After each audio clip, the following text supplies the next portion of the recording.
All right. Good morning, everybody. Welcome to Early Morning Crypto Talk. Bitcoin Brandon from Los Angeles, California. Go ahead and type in the chat box where you're listening in from. As a disclaimer, I am not a licensed financial advisor to be giving financial advice. I read the news, give my opinion, share a suggestion, and it is up to you to make your own informed, intelligent decision on which direction you want to move into. All right, it's Saturday morning. Are you guys up?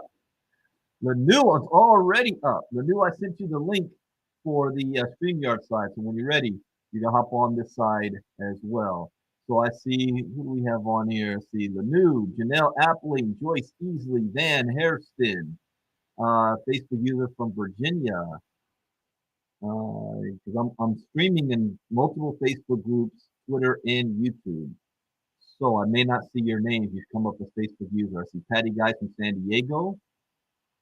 Let's see. Ike from Nigeria. Phyllis from Vancouver. Good morning. Good morning. Jeremy Chamberlain from Savannah. Good morning. Welcome, welcome, welcome, everybody. Is that Martha from Cancun? Welcome. So we just finished our 5-day challenge. This was our 10th 5-day challenge. So I feel blessed that something that we created out of thin air and it is still going. And this one was the best of them all. Good morning, Kevin Strouser from Georgia. Facebook user from Cool, Michigan. Gina from Philadelphia. So this was depending on who you talk to, well, everybody so far has said that this was the best 5-day challenge that we've ever had. But I heard that last month. I heard that the month before that. I heard that the month before that. So what that tells you is every single month, it is getting better and better and better. Now, you guys, who do we hear from this week as special panelists? Well, you got to hear from Patty Geis. We had a new special panelist by the name of Professor Oscar Sistrunk from Morehouse College. He taught there from 1980 to 2015. He's a Morehouse man. In fact, he'll be back in the classroom teaching in January at Morehouse. We had Dr. Byron Nelson. We had Marnita Casa and the original Spider-Man Thomas Shank. And then last night we had Mr. Day 5 Herschel Crow and also Mr. G Metal 1 Miguel Cryptos last night. So we had a great lineup, a great week. All of the leaders that spoke and asked questions and answered and helped out in the community. We have members from young to older generation. So we have a very diverse group, and I'm excited to see how we grow going into 2023. I can look back on this past year and see what we've done that works, what doesn't work, how can we improve. Most importantly, I want to look at how can we put consistent money in your pockets every single month. And so we're designing things around that, how we can cover all of our bases from how people learn differently all the way to the different products that they want to take advantage of. Where I think one of the greatest benefits that ILCA has is that people love the interaction, the live interaction from the inner circle to the live trainings that we do, because you're able to ask questions more than just buying a course and listening to the course on your own. I think you're learning more by us doing it in a group environment, like a classroom. So we're going to make sure that what we're offering in value circles around that. So nothing will be taken away. More things will be added coming up. And once I get back from Atlanta, I'll be having a special call to highlight what ILCA will look like going into 2023. All right, so let's go ahead and jump into Crypto Talk this morning. Now, this is Saturday. We do this Crypto Talk almost every day, except only on Saturday is it open to the public.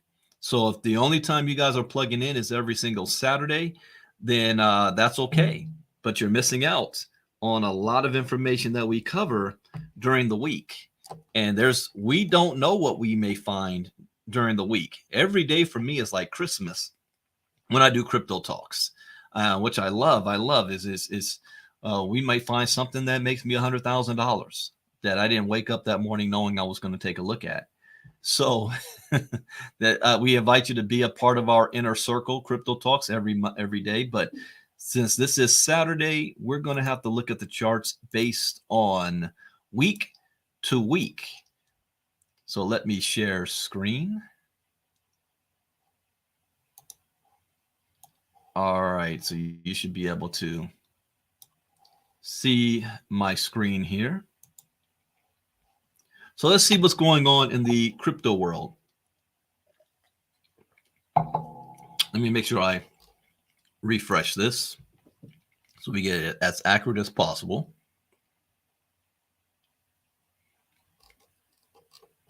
Okay, so the crypto market cap is over 1 trillion. Up 2.7% in the last 24 hours. Bitcoin dominance is at 37.6. Ethereum is at 18.4. Whoa, Ethereum jumped from 17 to 18.4. Ethereum got some money. Bitcoin just a little bit. All right, let's take a look here. Yeah, Bitcoin's at 20,800. It is up 1.3% in the last 24 hours. It is up 8.6% in the past week. Look at Ethereum, though. 5.7% in the last 24 hours, but it is up 24.7% in the past week. 24.7%. We've got BNB is up 11.3% on the past week. Ripple's up 1.9% in the past week. Dogecoin is up 93.2% in the past week. And you want to know why?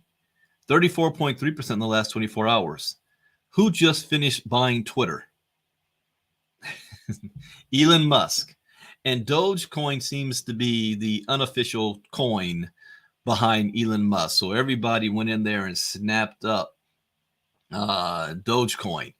93.2% on the week. Cardano is up 16.1% on the week.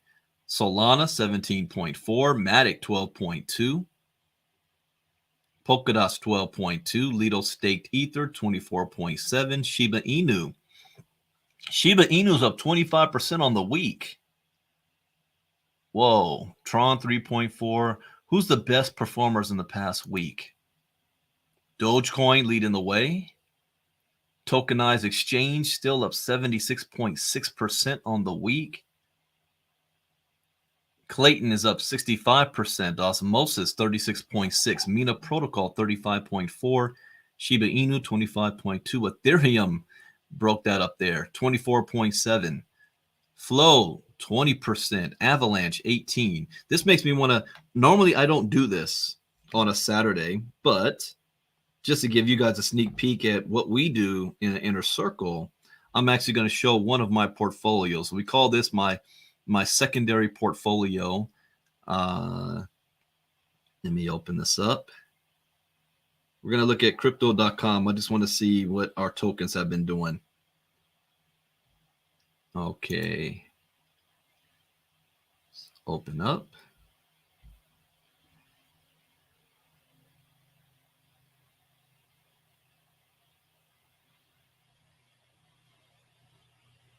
I might even show our Get Rich Quick wallet because there's some moves we made this past week. All right. In this account, up $300 in the last 24 hours. Chronos, Ethereum up 5%. Sandbox is up 2.5. Solana's up 6%. Tezos is down a little bit. CRV is down a little bit. Injective Protocols up 6. Shiba Inu 13% up. Dodgelone Mars is up 40%. And then Dogecoin up 33%. Interesting. Let me pull up the Get Rich Quick Trust Wallet.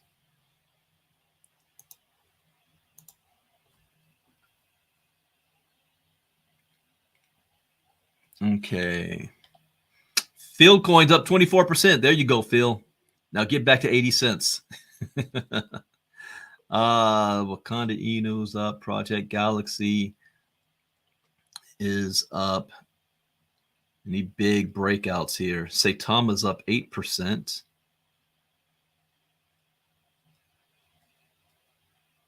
Saitama, wait a minute. Why do I have this? I have regular Saitama. Then I also have Saitama Inu. Huh.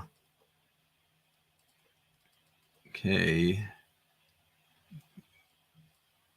Doge Dash, Kins Wheel, Toax. There was some Toax updates I haven't had a chance to see, but I think their website is now live.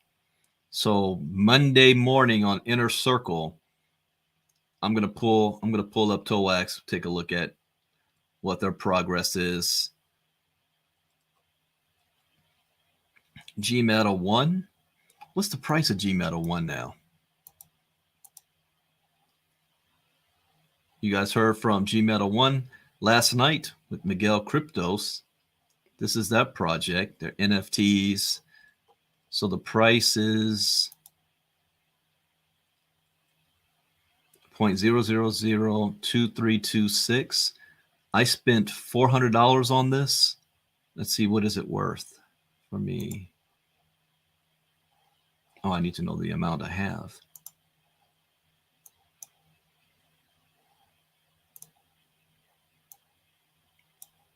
Dream mode this. 226536120. At the current price,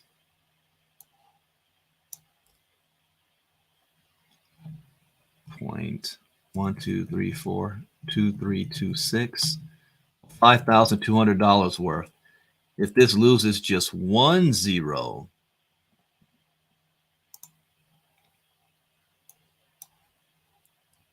let's do that again. It goes up in price and just loses 1 0. That's $52,000 worth. All right, so I'm sitting on that. What else do we have here? The new gen. Has new gen price gone up with everything else has been going up? Let's see. That's up 4.5%. Okay. Tama Doge, 0.29. Battle Infinity is up 1.1%. Oh, I forgot to move from L Bank over to my trust wallet so I can stake it. All right, I'll do that this weekend. Forgot to do that. And I was going to move half, right? I was going to move 50% from L Bank to here to stake, and the other 50% I was going to keep trading with. Okay. How much did I spend on that? Let's take a quick look. I think I bought $500 worth, and I didn't use my own money. I flipped it from my new gen stock. So let me jump in here and just take a quick glance.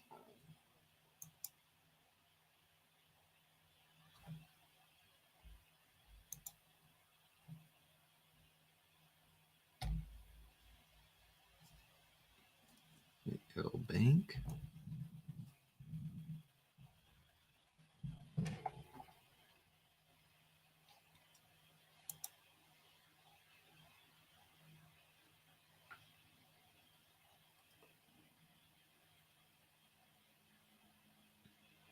Okay, come on, load up.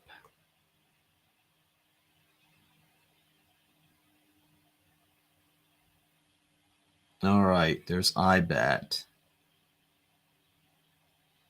So I have $489.81 worth of IBAT. All right. And then NewGen is still locked up. You can't do anything with NewGen. So I will sit on that. My goal with this is to flip this into 5 figures. IBAT. We'll just see how long it'll take for that to happen. So that's a project of one member of our community. This is why you want to be a part of our inner circle. That one of our members, Patty, brought this one. We took a look at it. For example, another one is Herschel Crow wants me to look at a project we're going to look at next week in a white paper. I have no idea what it is, but if it's something that's good, I might hop on it. But we'll look at that in our inner circle next week. All right, so let's jump into some news.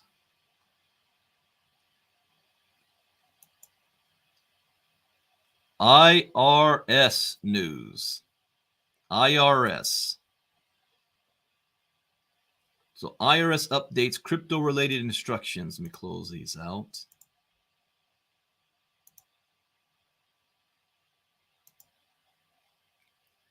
One thing that I always say is pay your taxes. Okay?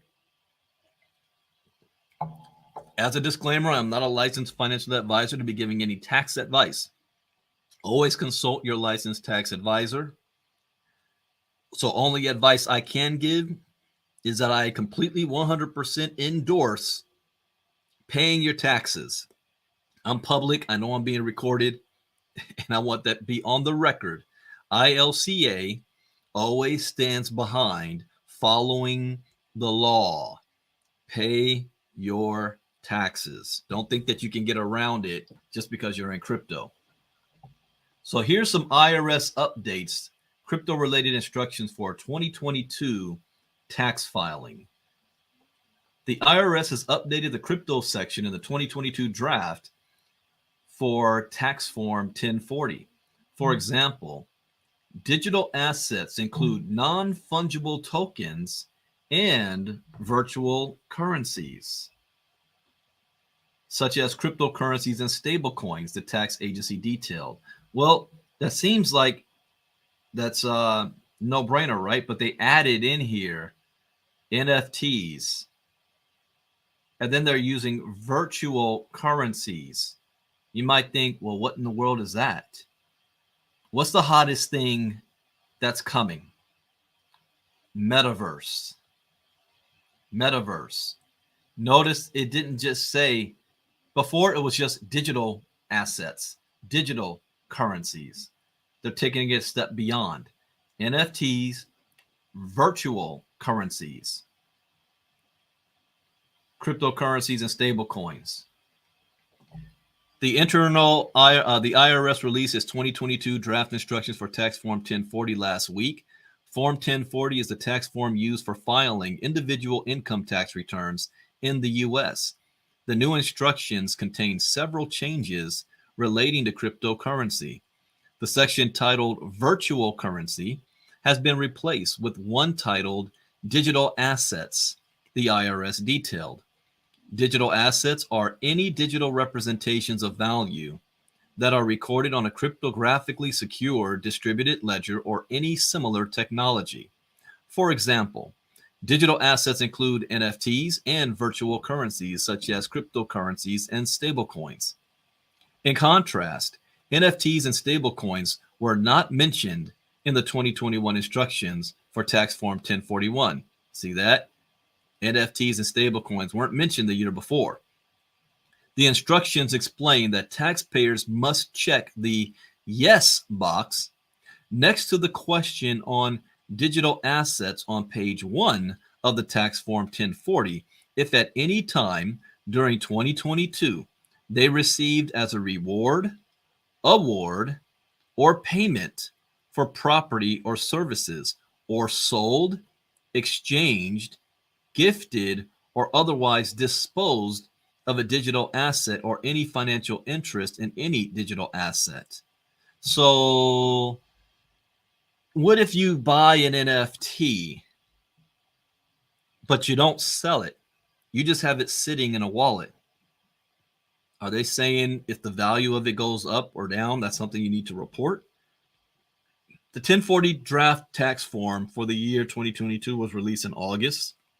Matt Metras, an enrolled agent and cryptocurrency tax specialist at MDM Financial Services in Rochester, New York, was quoted by CNBC as saying, "I think that's a good change.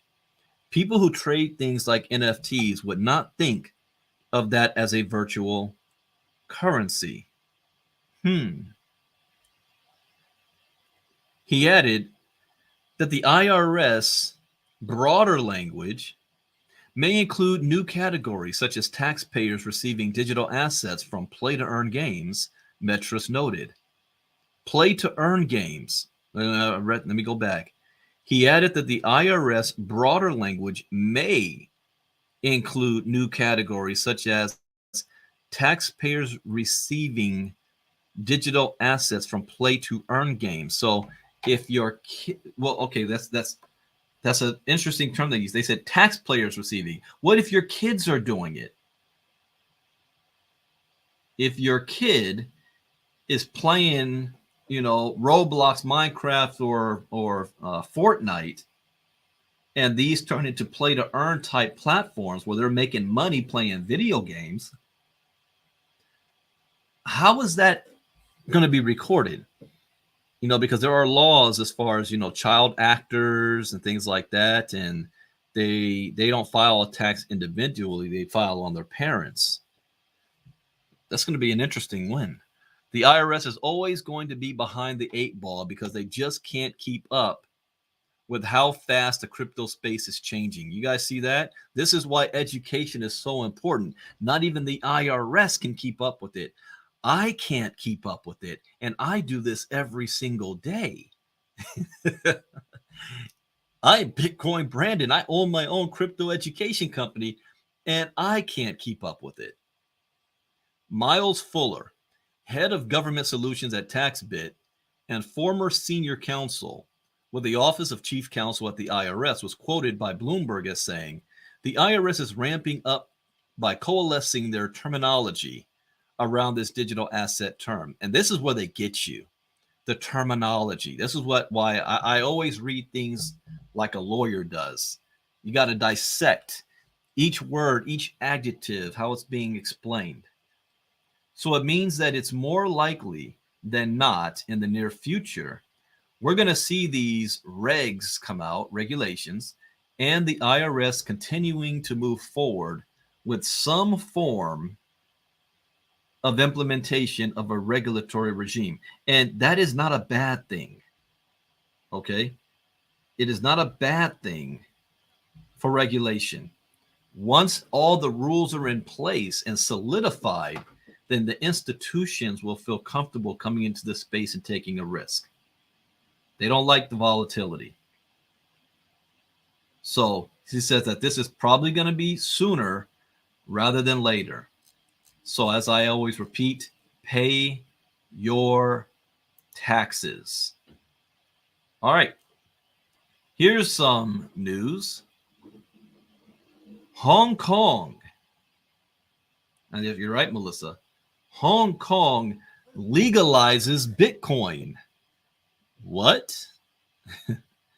And not just Bitcoin, Ethereum and Cardano payments to become the blockchain hub of the world. Hong Kong? Wait a minute. Isn't that right there with China? But they're not part of China. Kind of. They're like an island city of their own. Sources have specified that authorities will allow the trading of popular coins such as Ethereum and Bitcoin.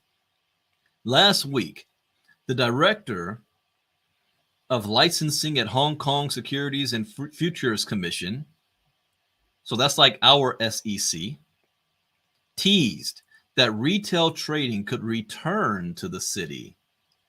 Hong Kong is taking a softer stance towards cryptocurrencies and is currently looking to legalize retail crypto trading. The city has decided to embrace crypto as it tries to ensure recognition as one of the world's major financial hubs. The thing about it, though, is mainland China has banned everything crypto, especially with mining, but they are head forward with their CBDCs. Bloomberg reports that the city intends to begin in March by launching a licensing program mandatory for all interested crypto outfits, according to anonymous sources. The license allows these platforms to offer retail trading to the general public. So far, details of the city's plans for crypto are still sketchy. However, these sources have specified that authorities will allow the trading of popular coins such as Ethereum and Bitcoin without particularly supporting anyone. Specific details will be available after the government completes public consultation on the matter. Reactions are already trailing the news, especially among people who believe that the city's government could not ignore the sector and its swelling demand. According to crypto firm BC Technology Group, Gary Tiu, introducing mandatory licensing in Hong Kong is just one of the important things regulators have to do. They can't forever effectively close the needs of retail investors. Last week, the director of licensing at Hong Kong Securities and Futures Commission teased that retail trading could return to the city, contrasting with the government's seeming hawkish stance towards crypto. During an event, Wong, who also heads the SFC's fintech unit, said the city's government was mulling a crypto regulation bill. She also said that it could allow interested people to directly invest into virtual assets. Required for listing, Hong Kong's crypto community expects the government to provide more details at a fintech conference scheduled to start on Monday. In addition to permitting retail trading, the community also expects specifics about the plan to turn Hong Kong into a major crypto hub. Among other things, the government will probably introduce requirements to listing crypto assets on exchanges. Sources expect the criteria to include factors such as liquidity, market value, and relationships to third-party crypto indexes. The plan for a crypto hub might spur authorities to make the requirements easy to scale in the hopes that it would draw the desired amount of attention. Hong Kong was a crypto leader in the Asian market until a licensing requirement forced companies to limit institutional access to clients with the minimum of Hong Kong $8 million, which comes out to $1 million in their portfolios. Now, let me read that one more time. Hong Kong was a crypto leader in the Asian market until a licensing requirement forced companies to limit institutional access. So they only could do $1 million in their portfolios, and that's it. China's possible influence. Although Hong Kong is a special administrative region of China, allowed to maintain economic and financial autonomy. For now, Xi Jinping just got a third term, and he's got his eyes fixated on Taiwan and Hong Kong. They believe in one China, all under heaven. That is an old mantra, uniting China. And for them, China is not united. That is their one and only goal right now. Just like Vladimir Putin wants to bring back the Soviet Union. So he's got his own manifest destiny, but China has been trying to achieve this, I don't know, 3,000 years. There's a Jet Li movie, and I cannot remember the name of it, but it's maybe 15, 20 years ago it came out. And the whole purpose of it was uniting all of the kingdoms within China. All under heaven is their term for it. And there's 3 Chinas right now. China, actually 4. China, Hong Kong, Taiwan, and then that little region to the west that's right next to India. I forgot what that's called as well. My memory's failing me. But we'll see how long this lasts. So, according to BitMix co-founder Arthur Hayes, the success of crypto endeavors in Hong Kong still largely depends on China. In a recent blog post, Hayes wrote, "As crypto investors, we care about Hong Kong's ability to facilitate Chinese capital's needs. Whether it is in retail sales or capital flows, it is the ordinary wealthy Chinese people that power the Hong Kong economy." Hayes also says Beijing could change its opinion and rescind all these positive crypto policies. Nevertheless, Hayes is optimistic that Hong Kong allowing crypto will solve critical problems for China. Interesting. So China flip-flops. Do you know in 2017, the largest country in the world that was doing Bitcoin mining or any mining was China? China was leading the world in that. And then the summer of 2017, they shut it all down. And then they allowed some things to come back. And then they shut it all down. It's like they keep flip-flopping on this.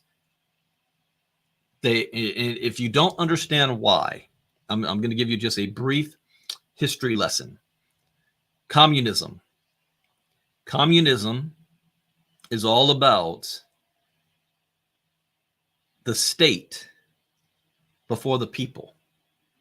That the state controls everything above private entities.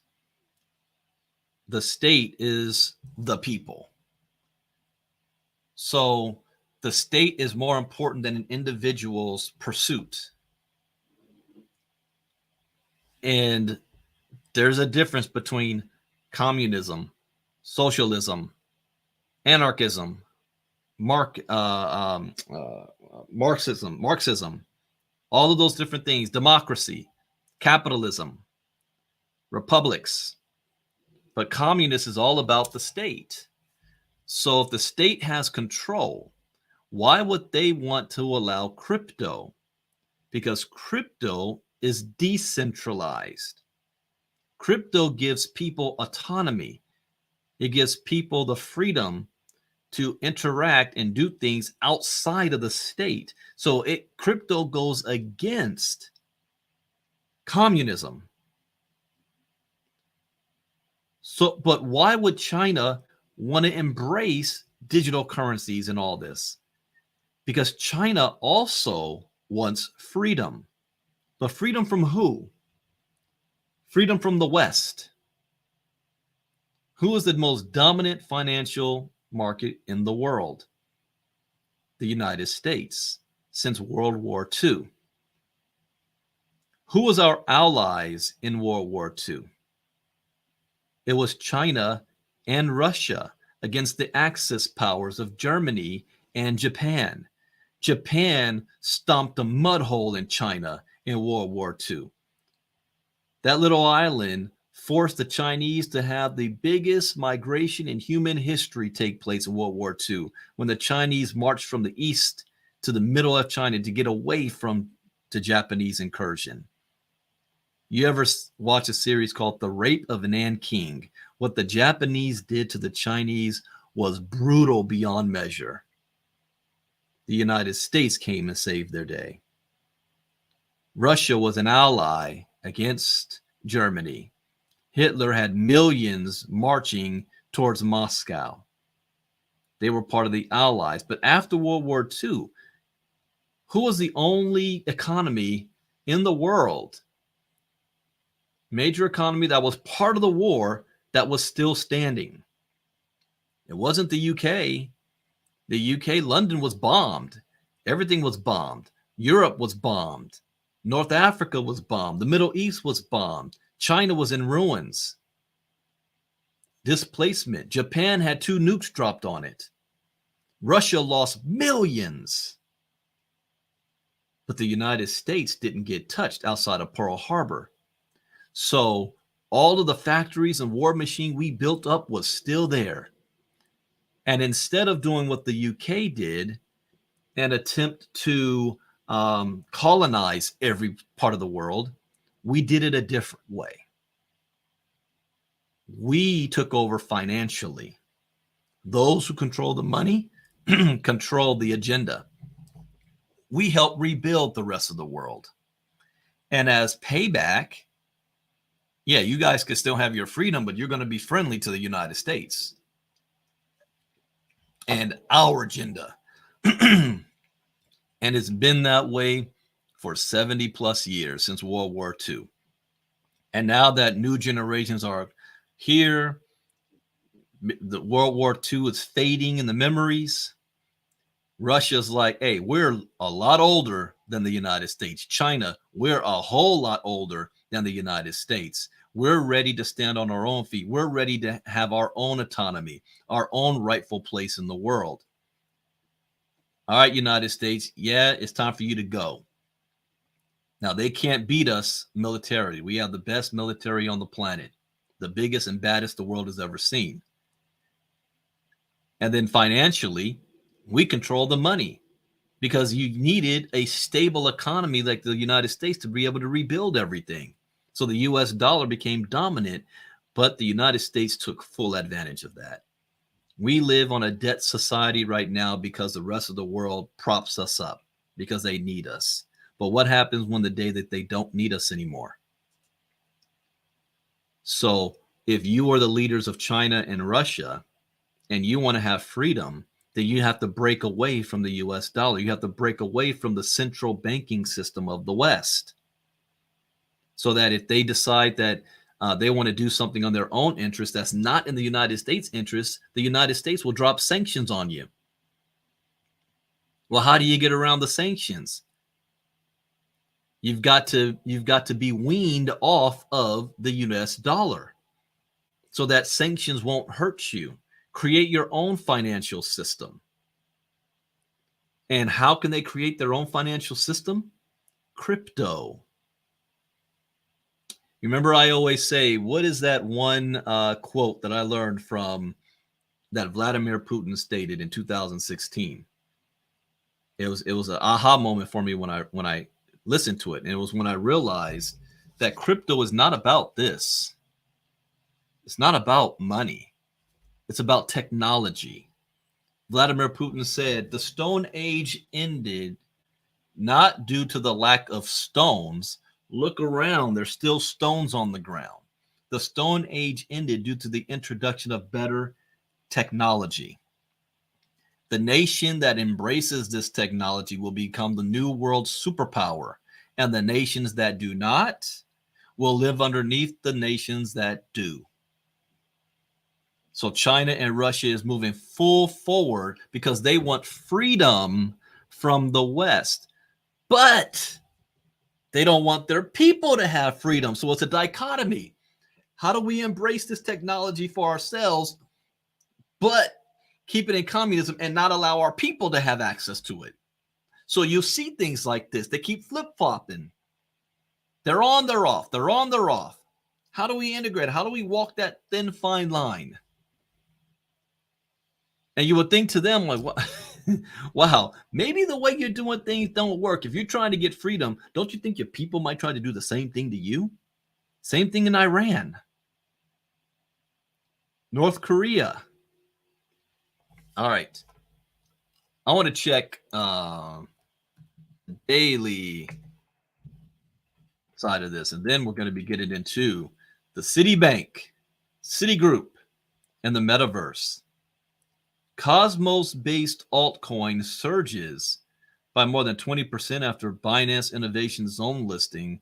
Okay, Cosmos, we got that. Flare Network enters beta mode as Ripple holders await long-delayed spark. All right. Top crypto trader updates. Outlook on Dogecoin, Ethereum, and one altcoin that's exploded 70%. Who is that? Solana killer Aptos is grossly overvalued. But there's a catch. Remember, we saw Aptos. Aptos went up big time. And they're saying it's overvalued. So there's going to be a huge sell-off on this. Let's see. Number 55 token.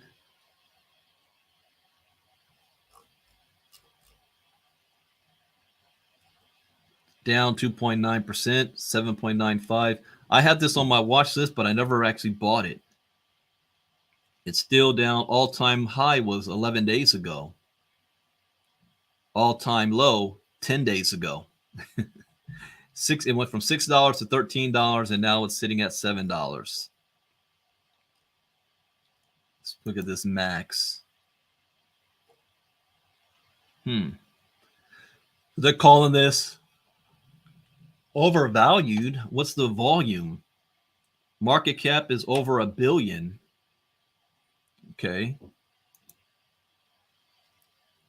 This layer one blockchain is narrowing the gap with Ethereum in fight for NFT sector. Yeah, what blockchain is that? Elon Musk completes Twitter takeover in dramatic fashion, propelling Dogecoin to continue its rally. Yep. Popular crypto analyst breaks down Bitcoin and Ethereum after a week of positive. Google Cloud releases blockchain node hosting service to support Ethereum.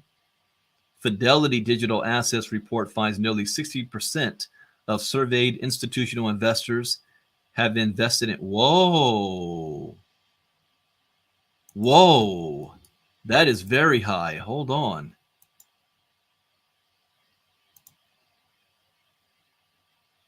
That caught my eye. Fidelity reports 60% of those surveyed institutional investors are in crypto. A new service from financial services giant Fidelity shows that a majority of institutional investors have already invested in crypto assets. In a report from Fidelity Digital Assets, a crypto arm of the firm, President Tom Jessop says that the industry is in a phase of institutionalization as it emerges from a bear market. The increased adoption reflected in the data speaks to a strong first half of the year for the digital assets industry. While the markets have faced many headwinds in recent months, we believe that digital assets fundamentals remain strong and that the institutionalization of the market over the past several years has positioned it to weather recent events.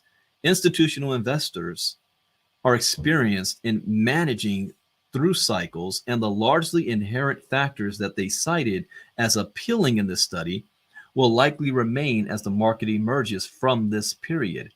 According to the report's survey, 8 in 10 institutional investors believe that digital assets have a place in a portfolio, and nearly 6 in 10, 58%, have already invested in the asset class. Wow. Investors in Asia and Europe were found to have more acceptance of digital assets than investors in the US. The surveyed investors reported that the largest obstacle to investing in digital assets was, what did I say earlier? Volatility, with an average of 50% of respondents from each geographical region citing it as a problem. Other concerns cited by investors surveyed include lack of fundamentals to gauge appropriate value, 37%, concerns around security, 35%, and market manipulation, 35%, and concerns around the regulatory classification of certain coins as unregistered securities, 33%. So yeah, this is the whole regulation is going to solve this stuff for them. So you guys are still here at the beginning before the majority comes in, but we just crossed 50% now, 60%, but that's worldwide. So that's less in the United States. It's still low in the United States right now, but that's going to change, and that's going to change rapidly, very quickly. See, this layer one blockchain is narrowing the gap with Ethereum in fight for NFT sector.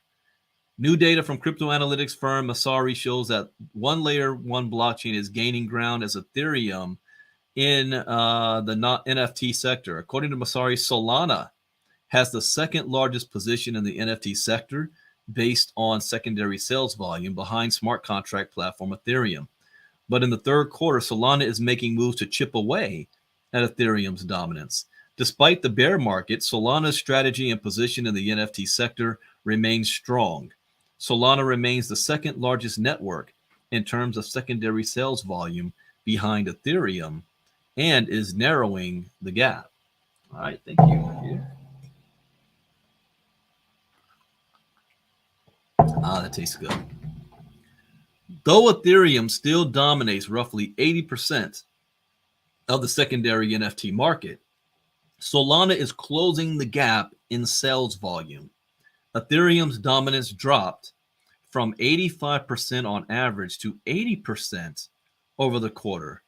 Solana's share rose from 10% on average to just under 20%. Competition. The report says that while Solana's overall usage had declined and stabilized in the third quarter, as its NFT ecosystem grew, unlike Solana's DeFi sector that both decelerated and stabilized, its NFT ecosystem continued to grow. The total number of daily new NFTs increased to over 8 million, representing 19.3% growth quarter over quarter. For perspective, this growth continued after increasing by 46.4% in second quarter and is 8.5 times the level minted a year ago. So at the time of writing, Solana is trading hands at $30. Let's look at Solana real quick. I have a good stake in Solana. Number 10 token. That's the top 10 token. This is a good token to hold on to. Up 6.5%, $32. It is still 87% down from its all-time high. This is a good buying area, buying zone, because it will get back to this and it will go higher. Total supplies, 500 million tokens. So yeah, it will go higher. Then I could see this going up to about $500 a coin the next major bull run. If Bitcoin gets to 69,000, you can see Solana get back to the $259 range. But what happens when Bitcoin crosses six figures? You'll see this price double. So this is a good one to have in your portfolio. It's a top 10 coin too, and the major rival to Ethereum in the NFT space. And the NFT space is only going to get bigger. By the way, guys, I finished the NFT courses. Let me you like that one, Lanu? Let me show you guys something here. Yeah, I have 18 courses. What are NFTs? NFTs for beginners, examples, how to buy and sell, creating your own, NFT marketplace, how to use OpenSeas, voxels, collectibles, gaming, sports, most expensive NFTs, digital art, fashion, strategies, NFTs for journalism, pros and cons, the future. Yep, already done. Actually, the lessons, now I have to record them, but the lessons are done. And before I bring up Lanu, what I will tell you guys, and right when I get back from Atlanta, I'm going to break down and show you guys what ILCA is going to look like going into 2020. I said 32, 2020, 2023. Yeah, 2023. And the December 5-day challenge, which will be actually the first week of January because of holiday. We've got Christmas and we've got New Year's. So we're not going to have the challenge during those. But I'm changing it up, the 5-day challenge, that one. Instead of doing how we have it now, what is crypto? What is blockchain technology? Who is Satoshi Nakamoto? Unlocking crypto, and then how to make money in crypto on the 5th day. I'm going to cover the first 4 days. It's going to be about NFTs and metaverse to give you a sneak peek at what the courses are going to be. And you're going to see that for free for those that have not bought any of my courses and you're not a founding member. So I'm going to show you what they are so that give you an opportunity to decide for yourself if it has value. So that's what that's going to be about. And then in the month of February, I'm thinking of doing a Morehouse month for Black History Month. I'm going to have all the panelists will be Morehouse panelists. So I'm going to be working on that for February. So we already have in next year lined up and ready to go for you guys. And then we will be doing something big in March. We'll be doing something big in March for ILCA, physical meeting. So get ready for that too. So the next 3 months and first quarter of 2023, I already have it planned out. All right, so I want to switch gears now before we get into the Citibank article. We have a special guest.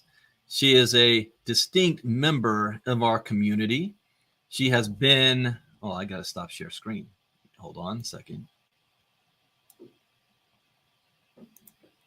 Okay, there we go. So she is a distinct member of our community. I've been watching her growth now for about 2 years plus and seeing how she's been moving in the space and learning and growing and not just learning it for herself, but bringing it back to her family, bringing it back to her community, bringing it back to her nation, her people, traveling all over the world to learn this information. Gone through some tragedy at the same time, and has been a panelist inside of our community. I met her physically for the first time at a blockchain expo earlier this year in Miami at the Miami 2022 event. She was part of our group, distinct member of our community, and she just took a trip about last month to Dubai.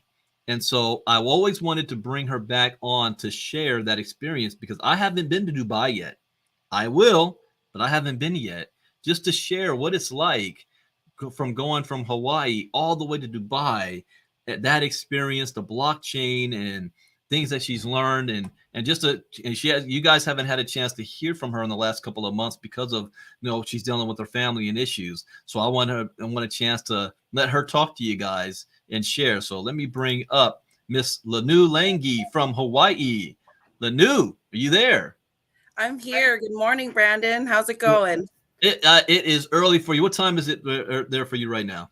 It's 5:54 now. I got up at 4 this morning. I didn't want to miss Crypto Talk, and I'm just excited. It's an honor to be here. Thank you. 4 o'clock in the morning. Well, thank you for five and now. So thank you for taking that time and being with us. We miss you. We want to see how you're doing. How's everything going with your family? Tell us about Dubai and just tell us what's on your mind. All right. Well, thank you, first of all, for having me here. It truly is an honor as always. I've missed you guys so much. I still plug in everywhere that I can, and I'm grateful to be on the VIP side. That was such an amazing lineup this week. It was just another. I don't know, like you kept saying, it just gets better and better every single month. And I was supposed to speak on the panel this month, but I'm actually grateful that I got to just be another student in this community and listen to everyone pour out what their journey has been like thus far, because I needed that. I needed to recharge myself. This year has been an amazing year of travel for me, especially in the space. It actually took me to different countries that I didn't anticipate going to this year. It wasn't expected. It kind of just all happened. I'm on this journey, and wherever it's leading me, I'm just following my heart and letting God guide me on the way. And it led me to this community. In fact, the first blockchain event that I traveled to, that I left my little rock, they call Maui the rock because it really is just floating rocks in the ocean. But a lot happens in this little archipelago. And Marnita had given me a call earlier this year in February, and she was just like, "We're all going to Bitcoin Miami.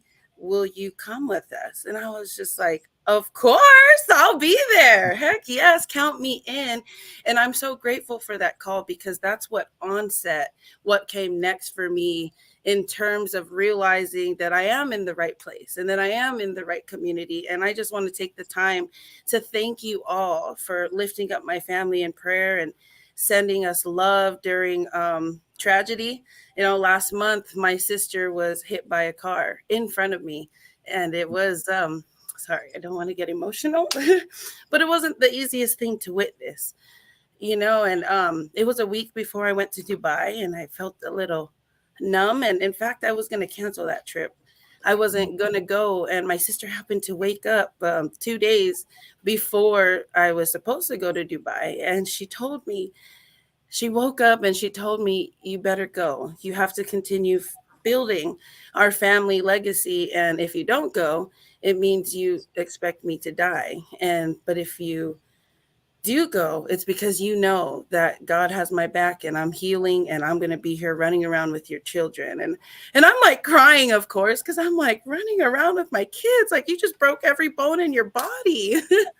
But her healing has been so miraculous. It truly is a miracle. She's not only walking again, but her ribs are all healing up. She, in a sense, had no face. All her cheekbones were broken and everything. And they did an extensive 8-hour surgery on her face. And I know that the hands of the doctors were definitely guided by God and all the beautiful energies out there, whatever your belief may be, that we know there's a higher power. And however you identify spiritually and stuff, we know that that higher power was definitely present in the room, and I felt the love from all of you guys, and I'm just so grateful. She's healing so wonderfully. In fact, her face, she looks 10 years younger, so I'm like, oh wow.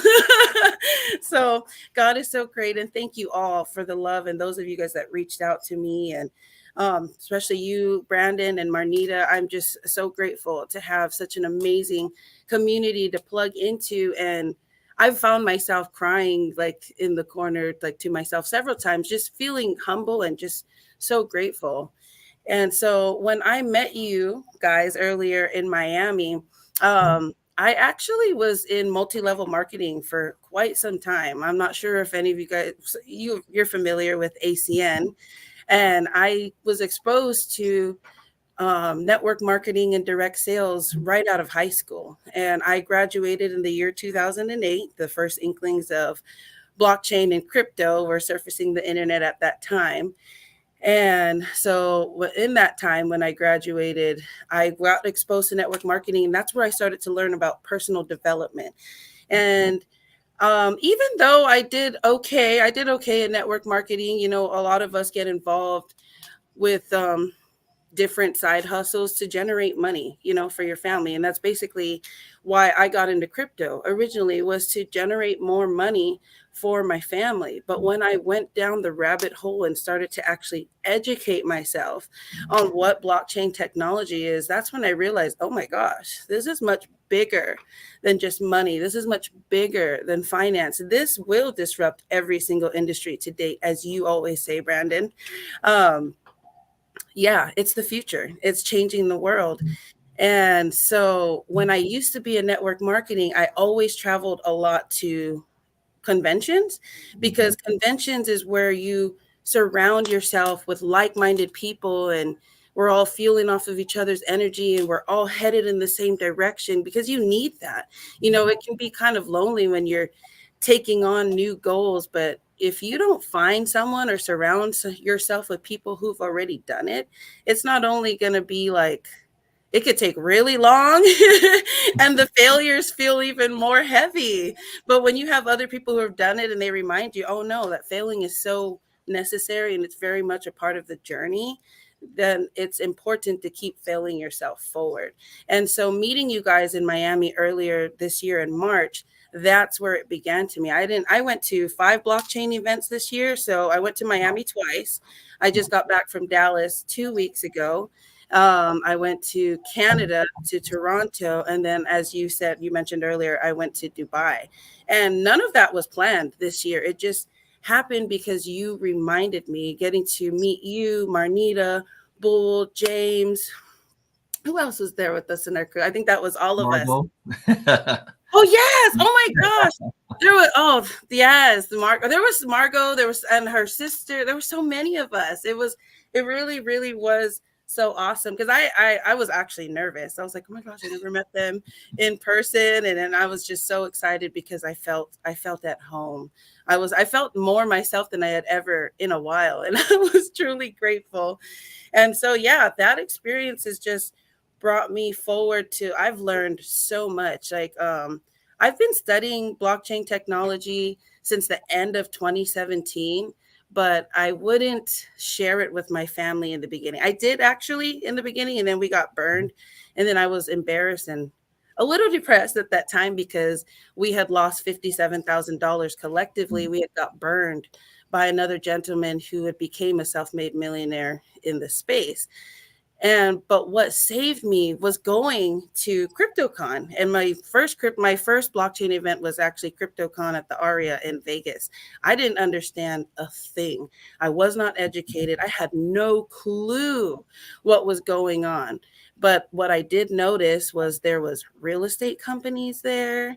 There was banking companies there. There was travel companies there that were promoting that they would accept crypto as form of payment for your airfare and stuff. And this was all back in 2017. So you see it a lot more regularly now, and people are starting to get more exposed and they're starting to notice the wave of change, but it's already been there.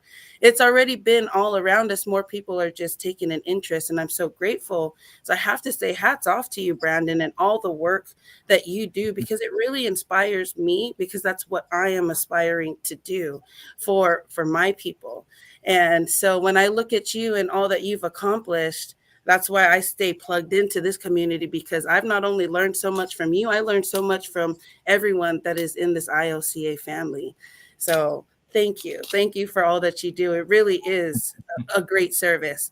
And I will reinforce that by saying when I've gone to these 5 different events this year, that's what I've noticed. There was always a lack of education.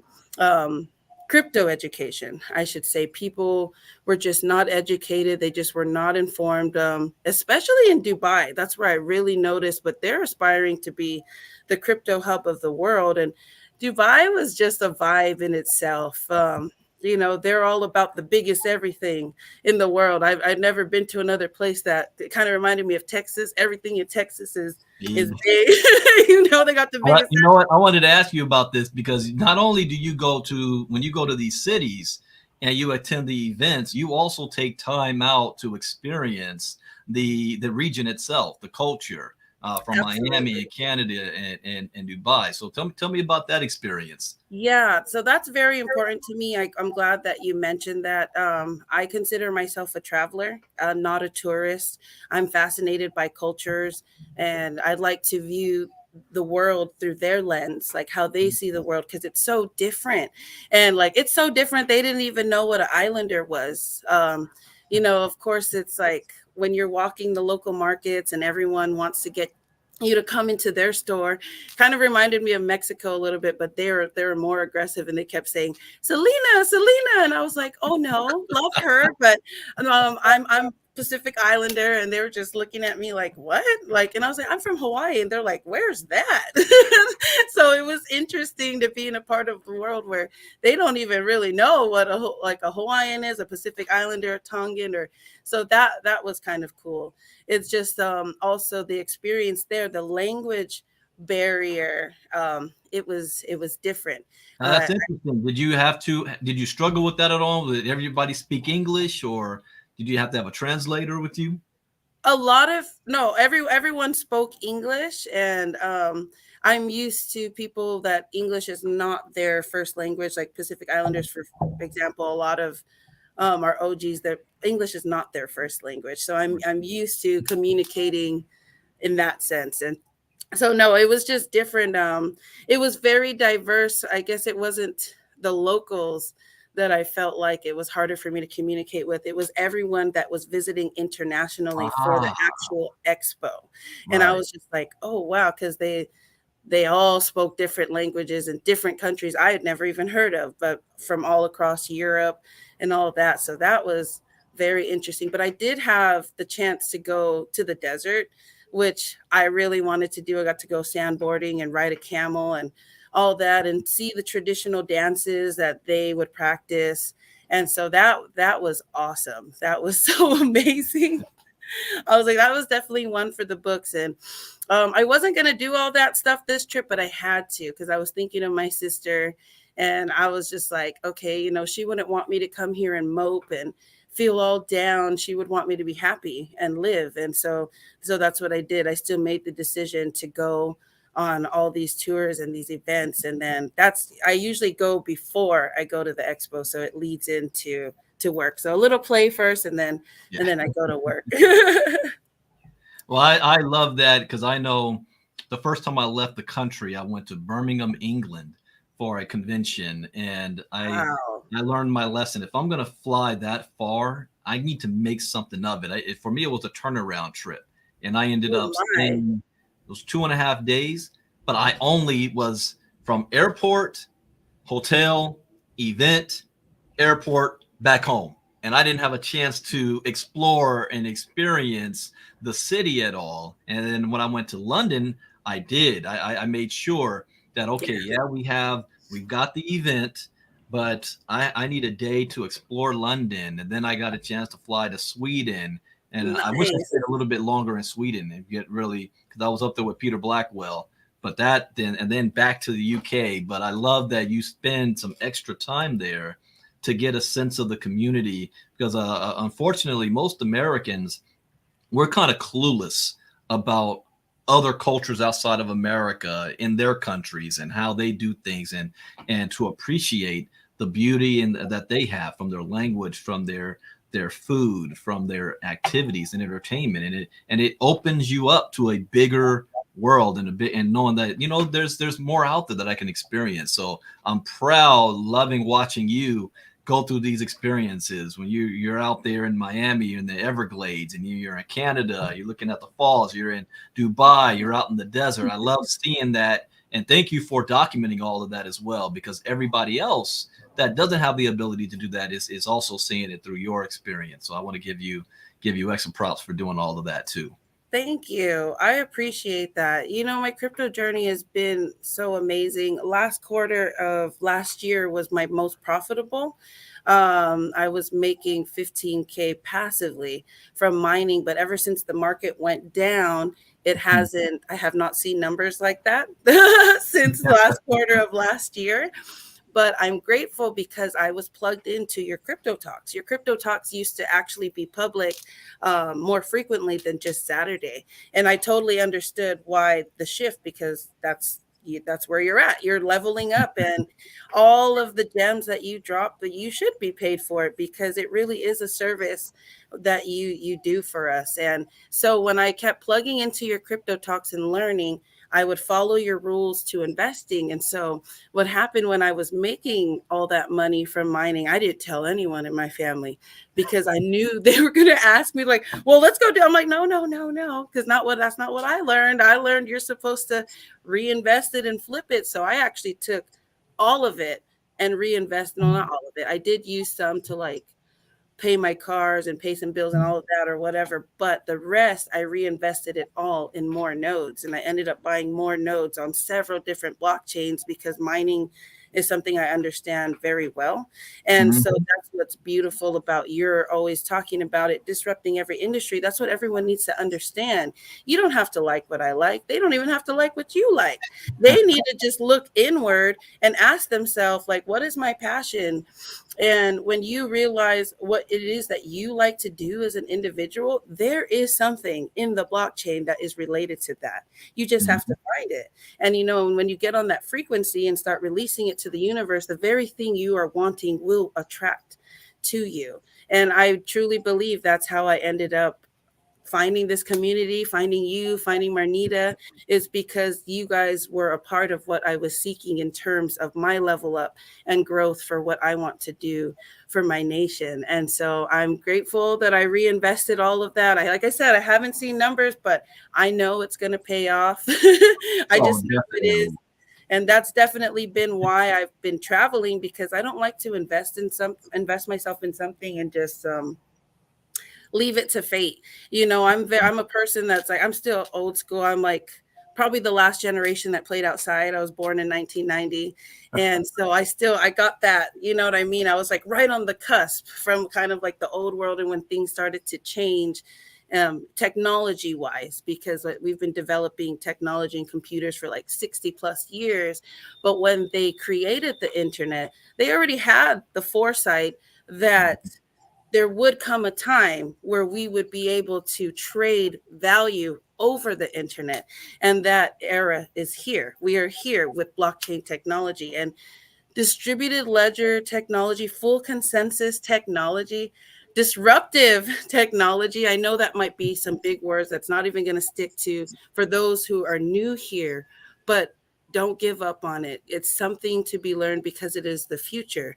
And that's the thing for like all of us, our families that like, I come from, I wouldn't say nothing because I came from a family full of love and full of community. And we may not have had resources such as money, but we had it all together because of our our love for each other and our willingness to always push each other forward. So like blockchain has really given me the opportunity to not only help my family, my immediate family, but it's inspired me to go back to my country. What's it? It's so weird when I say my country because my country is America. I am proud American, but I mean the ethnicity of the blood that runs through my Right. veins, because in the South Pacific, we're some of the most visited destinations in the world, but we are the poorest countries in the world, and we lack resources. Like we don't even have a college in the kingdom of Tonga.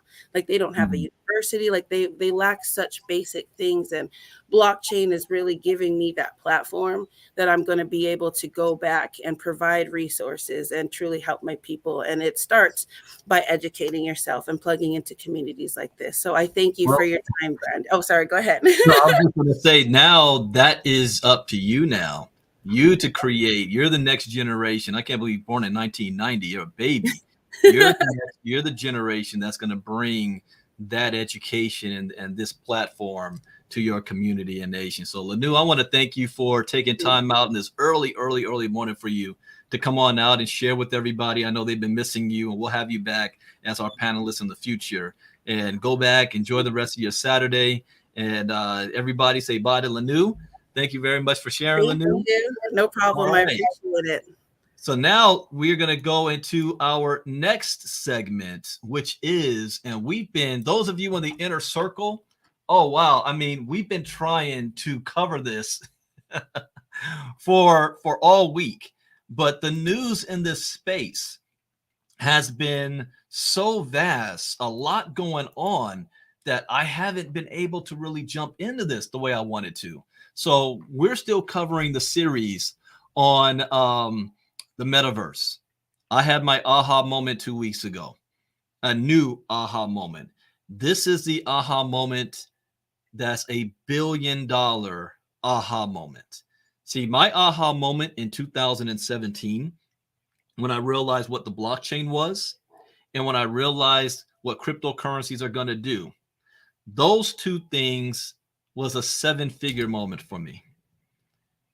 This aha moment 2 weeks ago, we're now looking at 8, 9, and 10-figure moment for me, where I now know where the river of money is flowing. The river of money, I already knew it was pointing in the blockchain direction. But if the blockchain is disrupting every single industry, I got to get a little bit more specific on where in the blockchain space is it really flowing. And I have my answer. It's the metaverse. Out of all the new hyper things, exciting things in crypto, from ICOs and IEOs and mining and trading and compounding and smart contracts and DeFi and NFTs, the one thing that is going to rule them all is the metaverse. And we are witnessing the foundation of it being built by people with real power. And what do I mean by that? Well, if you understand how the world works, those who control the banks control the world. And every single major bank on the planet is moving and preparing for the metaverse.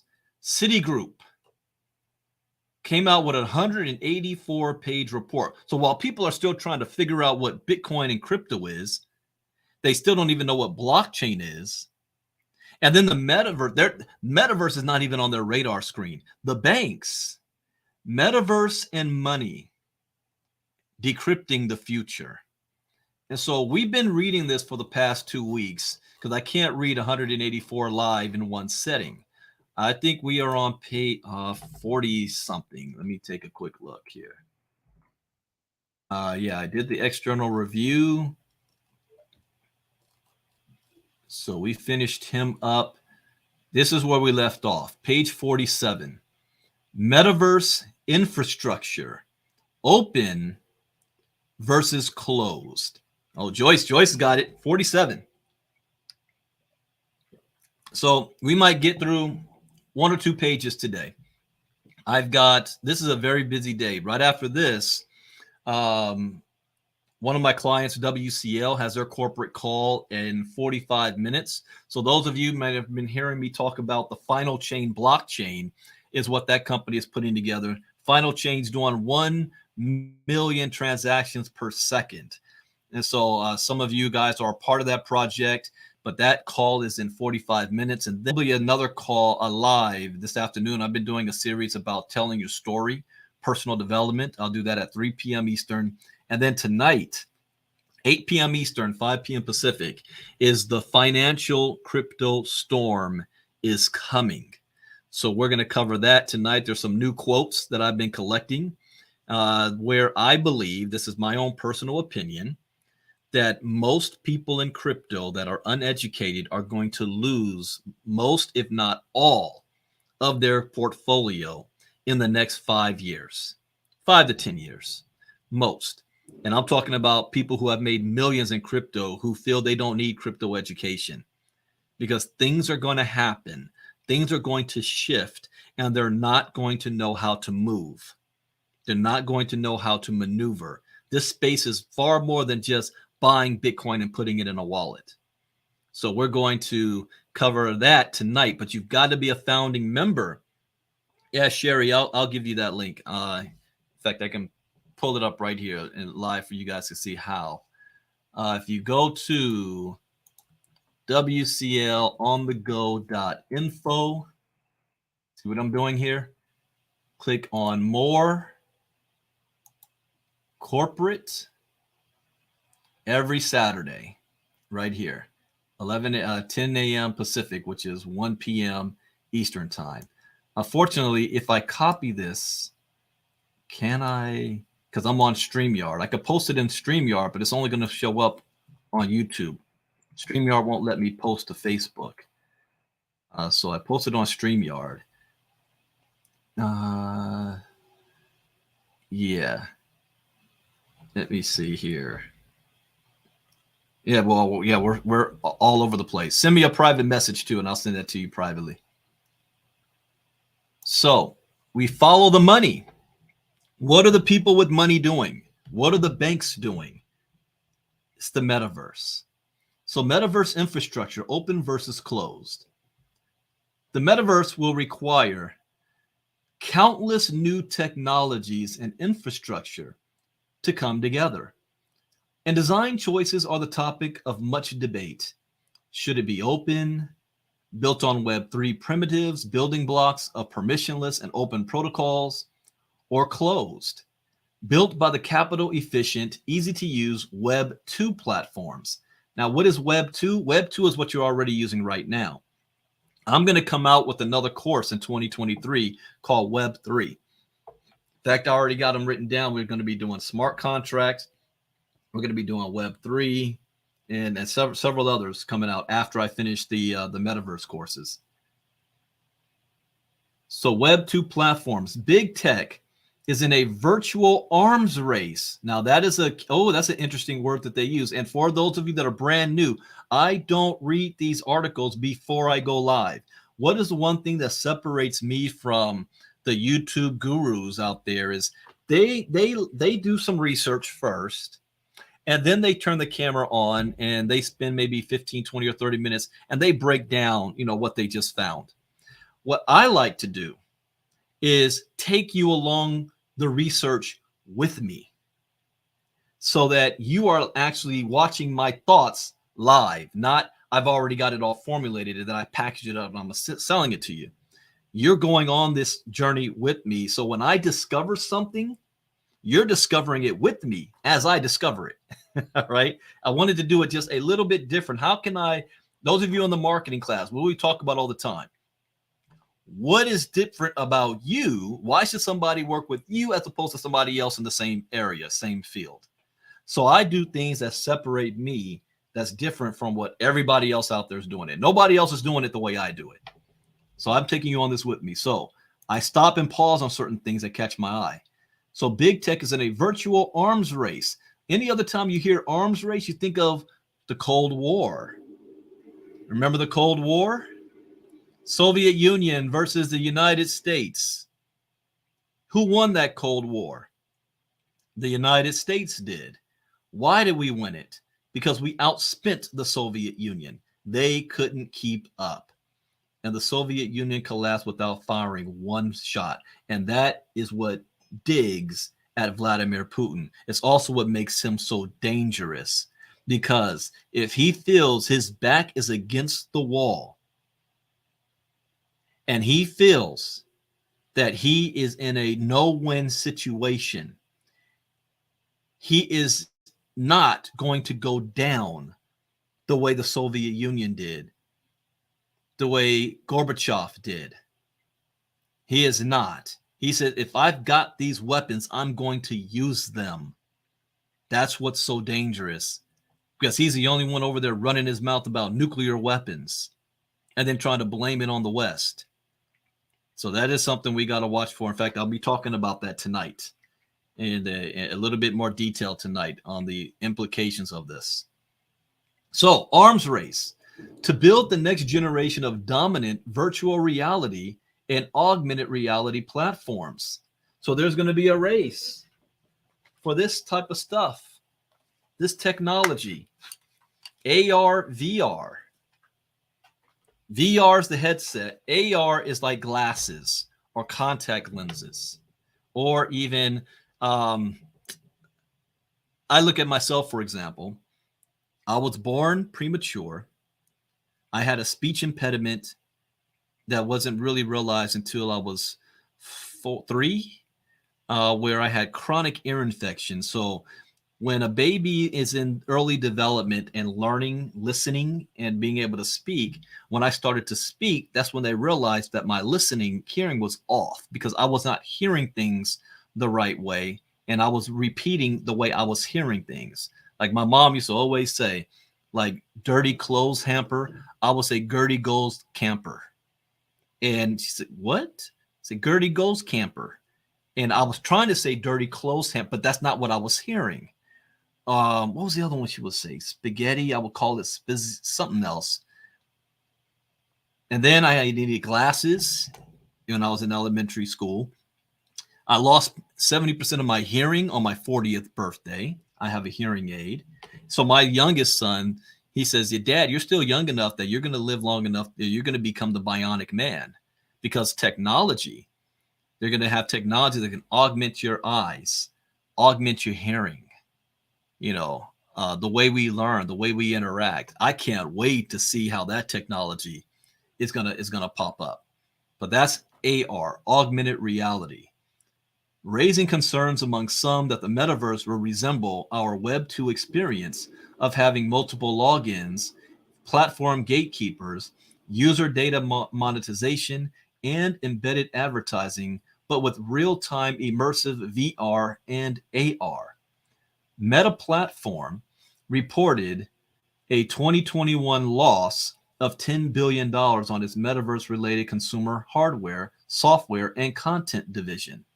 Mark Zuckerberg, who calls the metaverse an embodied internet, has been careful to state that Meta's approach to building the metaverse would be responsible and collaborative.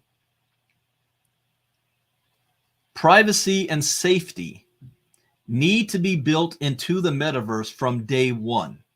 So do open standards and interoperability. This will require not just novel technical work like supporting crypto and NFT projects in the community, but also new forms of governance.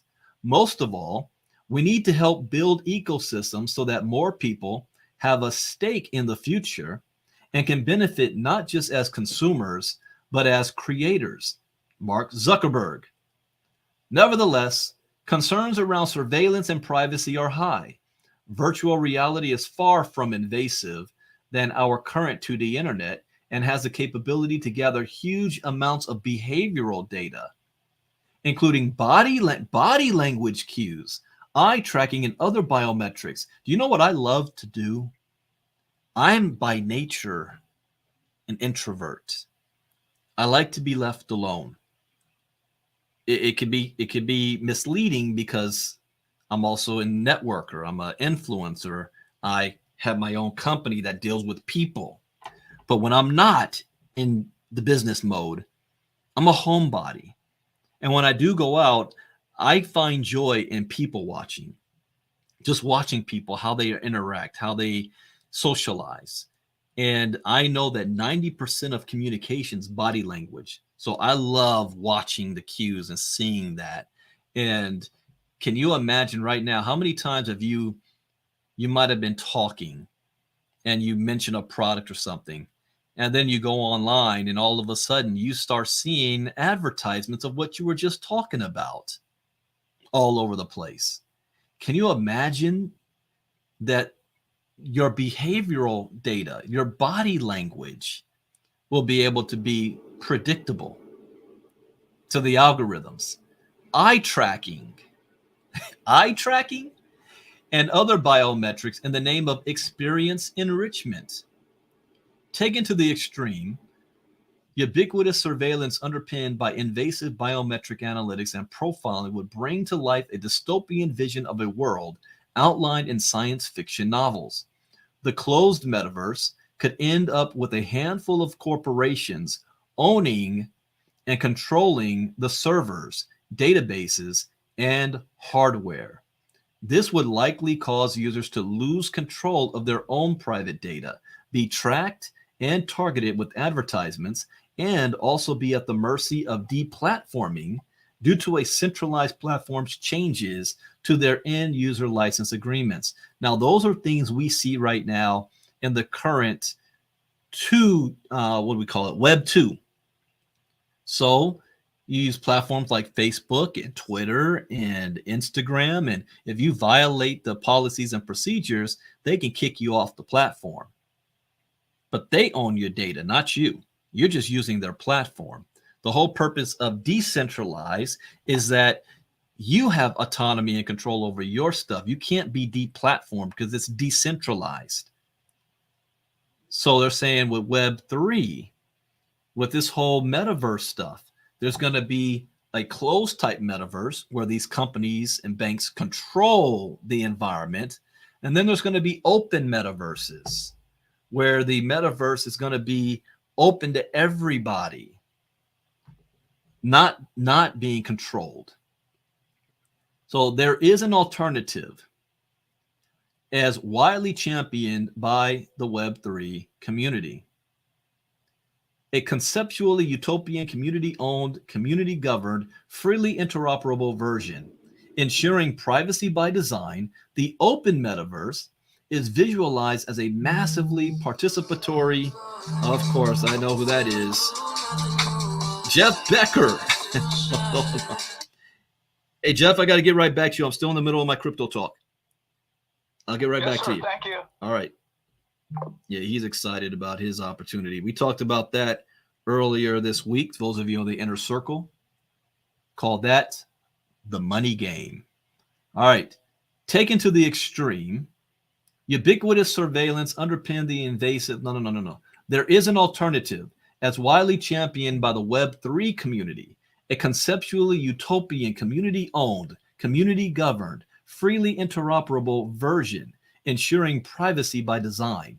The open metaverse is visualized as a massively participatory medium built by thousands of creators, designers, developers, and companies. So understand, in the beginning, there's going to be two versions of this. Just like with wallets, you have custodial wallets and you have non-custodial wallets. You understand? And we went over in the 5-day challenge, what's the difference? In the metaverse, you're going to have a closed metaverse and an open metaverse.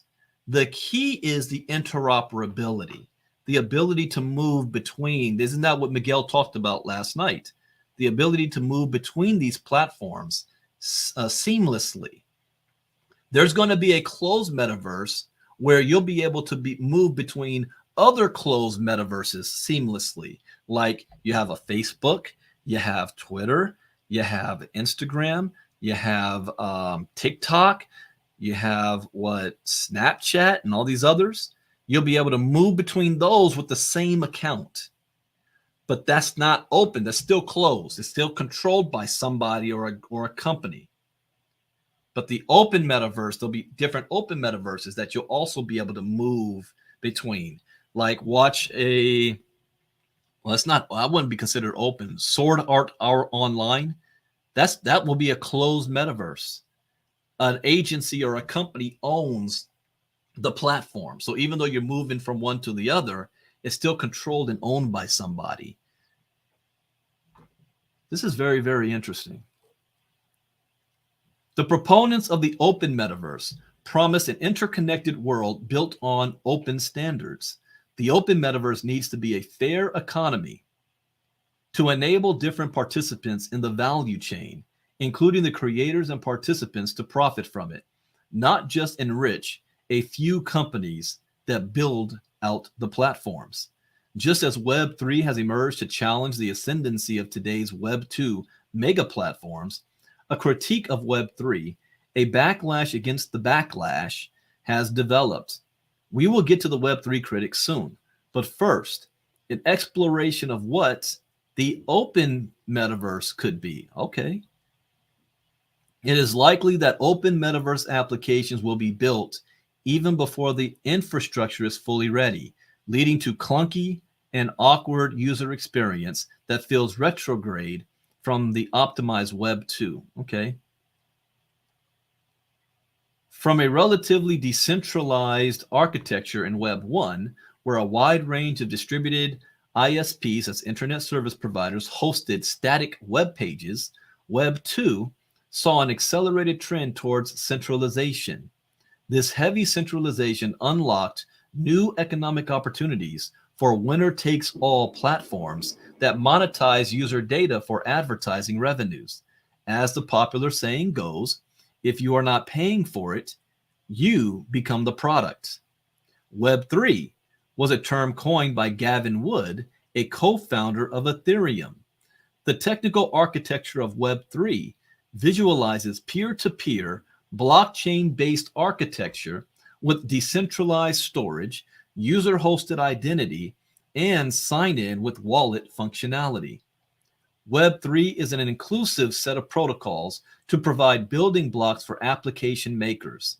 These building blocks take the place of traditional web technologies like HTTP, AJAX, and MySQL, but present a whole new way of creating applications. These technologies give the user strong and verifiable guarantees about the information they are receiving, what information they are giving away, and what they are paying and what they are receiving in return. By empowering users to act for themselves within low barrier markets, we can ensure censorship and monopolization have fewer places to hide. To support an open metaverse, new infrastructure will need to be built in the coming years. However, it is likely that applications are built even before the infrastructure is fully ready, leading to a clunky and awkward user experience that feels retrograde from the optimized Web 2 user experience. As Danny Grant and Nick Grossman of Union Square Ventures highlighted, in the history of new technology development, that's something I'd want to read. The history of new technology development. Infrastructure and app development does not happen in a sequential process, with all infrastructure being built first, followed by the apps. Instead, infrastructure and applications evolve in an iterative, cyclical way. The first few apps are often built on suboptimal infrastructure. Then the arrival of a widely successful breakout app leads to further investment in the underlying technologies, drawing fresh development efforts into easier to build and more usable apps, and the virtuous cycle continues. So in other words, right now, you're going to start seeing new things that pop out, but understand it's like beta. It's just the first. and more than likely won't survive.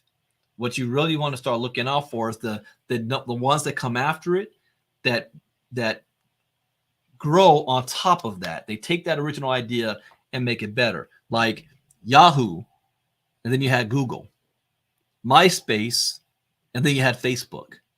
You see, so you're going to see that in the metaverse world as well. The first few ones are kind of clunky. They're the first, like voxels. Voxels, it looks like Roblox or Minecraft. The future of it is gonna, I mean, it's gonna make it look like AOL dial-up internet. Even the blockchain technology today, compared to what the blockchain technology is going to be in 10 years from now, people in the future is going to look at what we're using right now. Like, how in the world were they using that?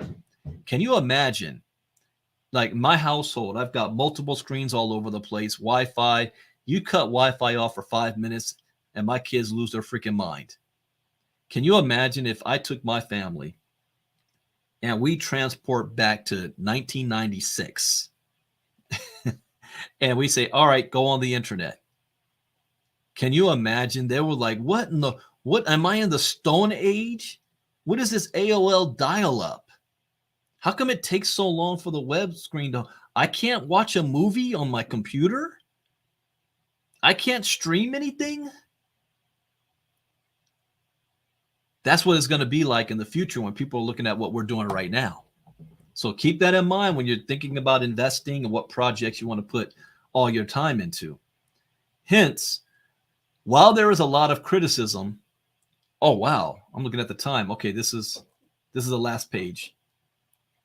While there is a lot of criticism, mainly from Web 2 fans, of Web 3 being built on centralized architecture in today's world, it is likely the current centralized infrastructure only serves as scaffolding until a truly decentralized infrastructure is built to underlay Web 3. Well, your dad was in IT, and my first experience, 4800 modem. This implies that centralized components would be used temporarily for convenience, centralized cloud storage services, centralized blockchain tools and exchanges, but be swapped out later for decentralized alternatives as the Web3 ecosystem matures and develops.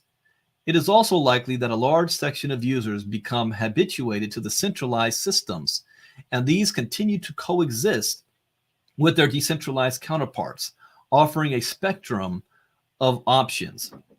The future is not Web 3 versus Web 2, but likely coexistence. Oh, okay. Let me look at this.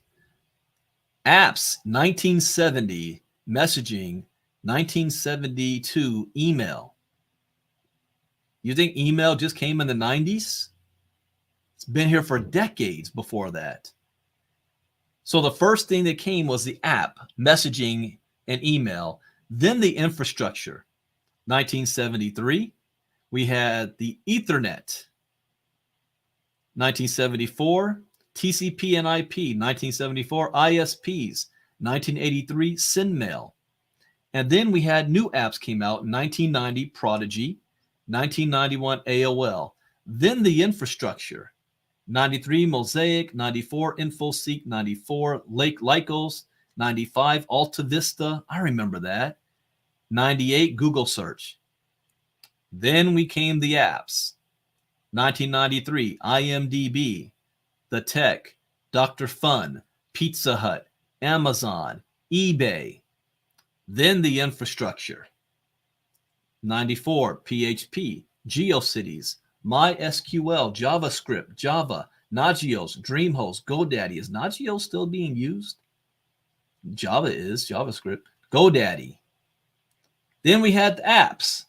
Salesforce, SurveyMonkey, Napster, Pandora, LinkedIn 2003, Gmail 2004, Facebook 2004, Reddit, YouTube. Yes, there was a time before there was a Facebook, everybody.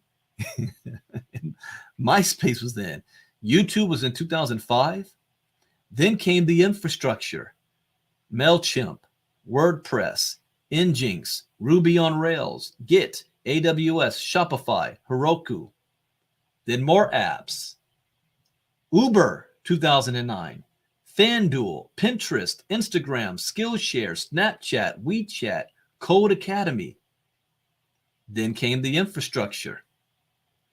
2009, MongoDB, OpenSSL, Stripe, Cloudflare, Jenkins, Segment, Docker, Kubernetes, AWS Lambda. And then the apps, Amazon Echo, Airtable, Cheddar, Pokemon Go, House Party, HQ Trivia. And now the infrastructure is to be built. So you see that the apps always come first. The idea comes first. Blockchain, self-sovereign identity, and cryptographic primitives around digital asset ownership are the building blocks. So what's the building blocks of an open metaverse? Blockchain, self-sovereign identity, and cryptographic primitives around digital asset ownership. The open metaverse is made possible by a convergence of different technologies, blockchain, self-sovereign identity, and cryptographic primitives around digital asset ownership that was missing in the Web 2 world. Without blockchain and cryptography, guarantees of ownership in a trustless way would be impossible. That's the key right there. I'm going to repeat that one more time. Without blockchain and cryptography, guarantees of ownership in a trustless way would be impossible. That's what separates Web 2 from Web 3. And we're going to end right there. So next time we're going to be starting on page 50 on Monday morning's Inner Circle. So if you guys like hearing this series and you're not in the Inner Circle, yeah, you can read this article by yourself, or you can come back and read it with all of us together. So that's going to be Monday morning. How do you get in the Inner Circle? ilcasecrets.com. ilcasecrets.com. And here's what's going to happen next. 15 minutes, I got to hop onto the WCL, learning about the final chain blockchain. Then I'm going to be doing a special live Facebook at 3 p.m. Eastern. It'll be just like I did here, sharing more about sharing your story. And then tonight, I will be doing the Financial Crypto Storm is Coming for those of you who are founding members. That is the most important stuff. It's one thing to make money, but it's something else to be able to keep it. And that is not a step you want to miss. But it is a step that everybody is going to be in the most painful when it happens to you. You know, everything is good until it ain't. So you got to be prepared for that. So thank you guys for plugging in today. Thank you for our special guest today, which was Lanu. And I will see the rest of you guys later on today. Got a busy day. Take care. Bitcoin Brandon out. Bye-bye.